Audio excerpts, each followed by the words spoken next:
first off, let's recap last week's meet.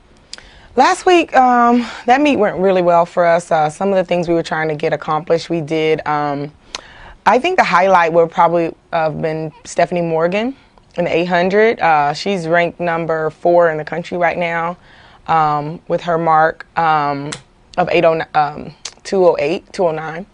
And Tamika Robinson is ranked number 2 or 3 in the country right now in the 60 hurdles. I think those were our 2 biggest highlights of the meet. And we had some other really good marks too in this.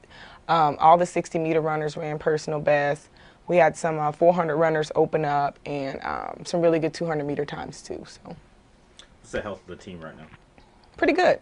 Yeah, everybody's pretty solid and healthy and going into the Illinois Intercollegiate meet, so that's exciting. Okay. What's the expectations coming into this next meet?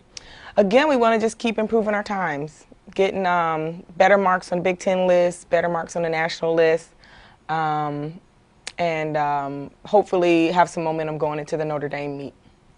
As a coach, I know you have a number in the back of your head as far as those lists go. What's the number that you look at? You know, I like to see everybody in the top 10 on the Big Ten list. That really helps. I mean, it just puts us in scoring position. It gives you a better idea who your travel squad is, people you need to put a little bit more focus on. So that kind of helps as the season progresses in the early part of the year, just to see kind of where people are. And then you make a decision on what events to run and which events to focus on. How close are you on the travel squad? Or are you just waiting for this next maybe 1 or 2 people are kind of on the fence, but that's about it. I think we're pretty much solid of who's going to be traveling this season. Okay. Last question. Coming out of this meet, what would make you happy coming out of this meet? Again, some personal best. I know it's early in the season, but it's still really good to get going early and get some good marks out, because for the athletes, it just makes them feel more confident.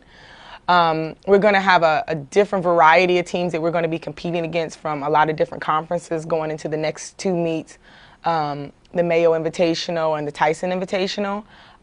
Really the top athletes in the country, so it just gives us a nice little boost of confidence going into those meets prior to the Big Ten championships.